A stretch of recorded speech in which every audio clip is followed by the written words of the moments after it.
mesa anterior, y creo que es importante señalarlo, porque la mayoría de los mexicanos están a favor de que haya más militares, más fuerzas armadas, las fuerzas armadas en temas de seguridad.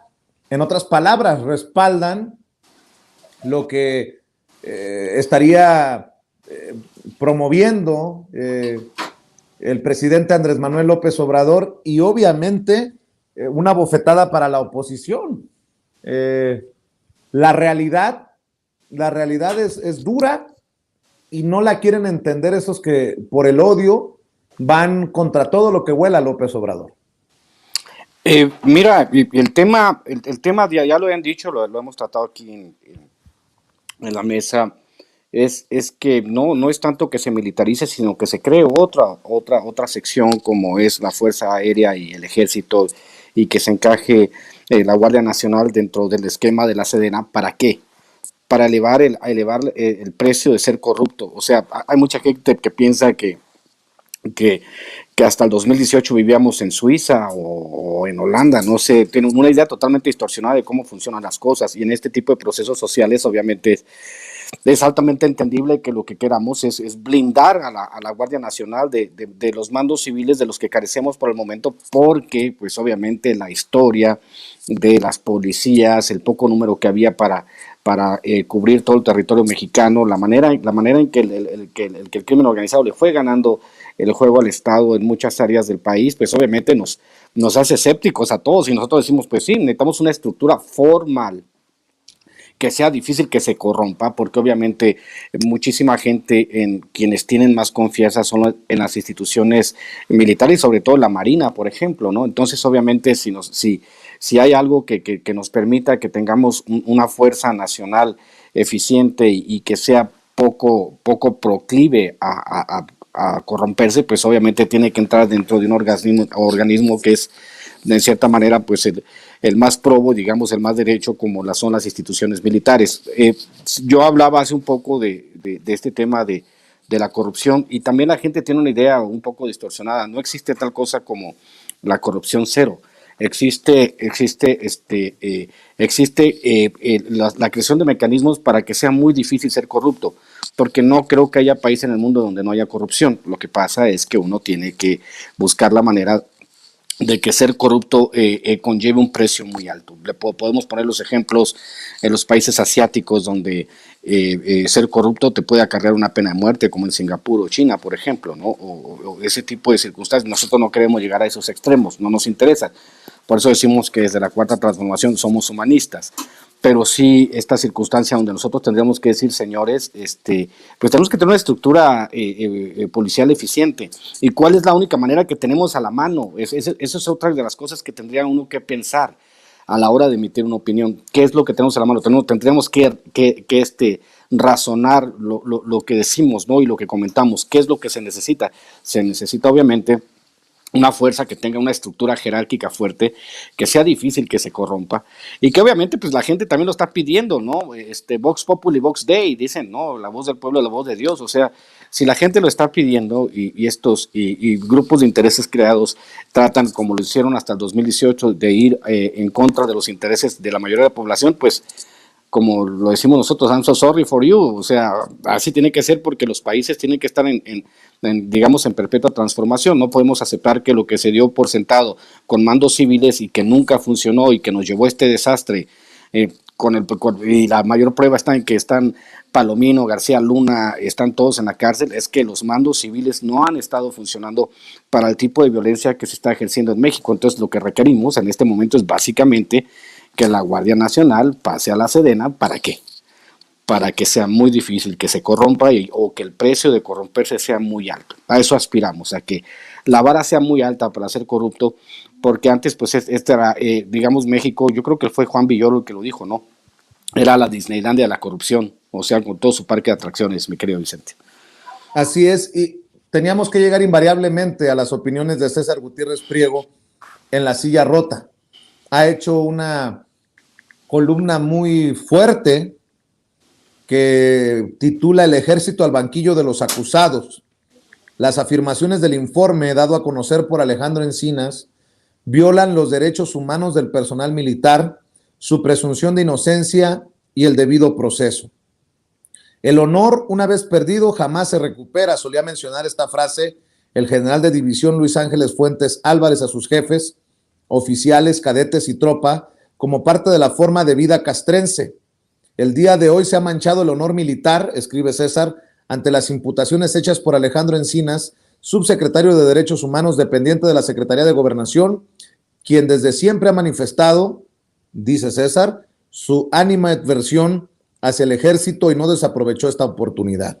Te refieres al reporte por el caso Ayotzinapa, César, y es muy fuerte lo que leo sobre este reporte y sobre quien lo presenta, Alejandro Encinas.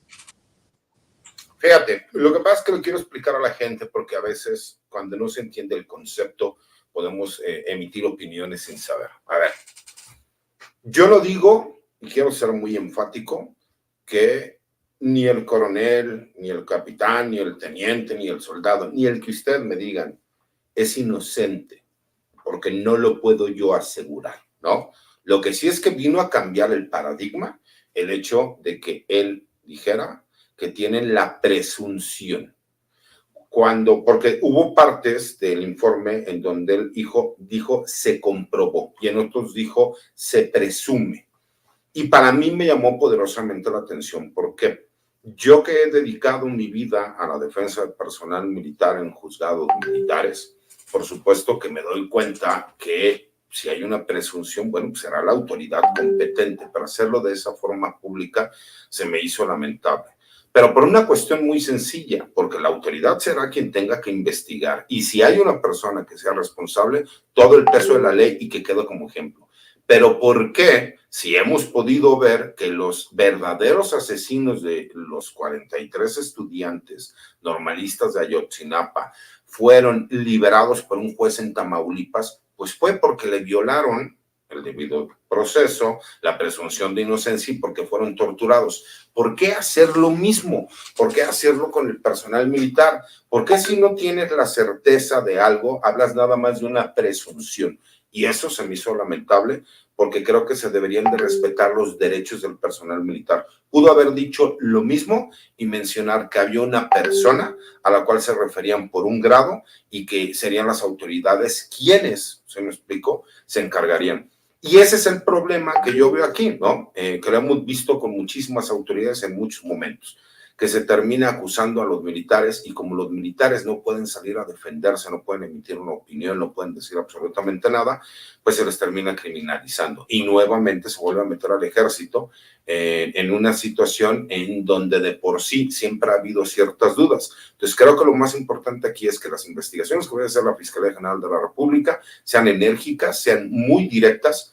Yo lo que había entendido en un principio, antes de que él leyera en la mañanera, era que había responsabilidad por parte de los mandos militares al no haber ellos de forma inmediata activado el protocolo para rescatar al soldado de información, Julio César López Patolsi, y me imaginé que era hacia donde llegaba la información. Sabía que había algunas órdenes de aprehensión, eso sí tenía conocimiento, pero no que de forma directa él hablara de cierta información. ¿Por qué?